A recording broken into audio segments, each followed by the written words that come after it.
April is a very busy time in the garden. There's plenty to be getting on with. So take one job at a time, don't overface yourself, and the most important thing is enjoy yourself. If you like vegetables and are keen on growing your own, April is a fantastic time to be starting off a lot of your vegetables. There's so many to sow. For example, marrow, courgettes, melons, your squash, sweet corn. A particularly good variety of runner bean is called a norma, which is fantastic. If there's one vegetable you're going to grow, I would grow runner beans because they're very simple, can be grown in pots up canes just outside the back door. Beans that are often sold in supermarkets are called the French beans, which are stringless. They're very easy to grow.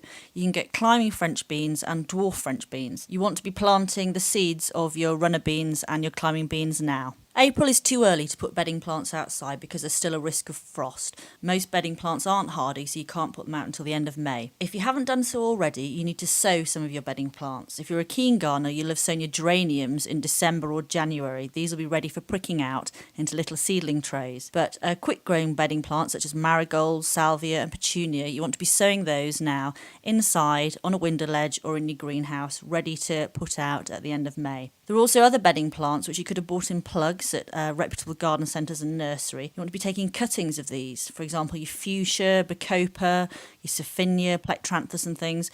A lot of these you either bed out in pots or you can grow in a hanging basket. April's a good time of year to start planting up early hanging baskets, particularly if you've got a greenhouse or somewhere sheltered so they're away from risk of frost. If you plant up your hanging baskets early now, it means you'll have an exceptionally good show come the end of May because they'll have had time to grow on. At the nursery, we do thousands of hanging baskets.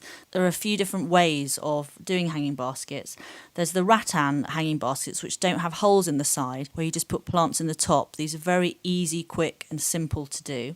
But then there's the traditional hanging basket, which have holes in the side, such as your green wire baskets, and you line these with moss.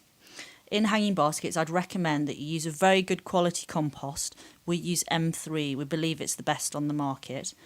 Use water-retaining gel and a little bit of slow-release fertiliser in all your hanging baskets. You'll find in all garden centres and nurseries now there's a lot of herbs and perennials to buy. You want to be buying these and planting them outside. There are a lot of perennials to choose from these days. If you're visiting garden centres and nurseries and you haven't bought them, you need to buy your gladioli bulbs, and these can be planted directly outside now. And also you want to be buying young sweet pea plants if you haven't grown your own and start training them up canes. Remember to protect all these young things from slugs.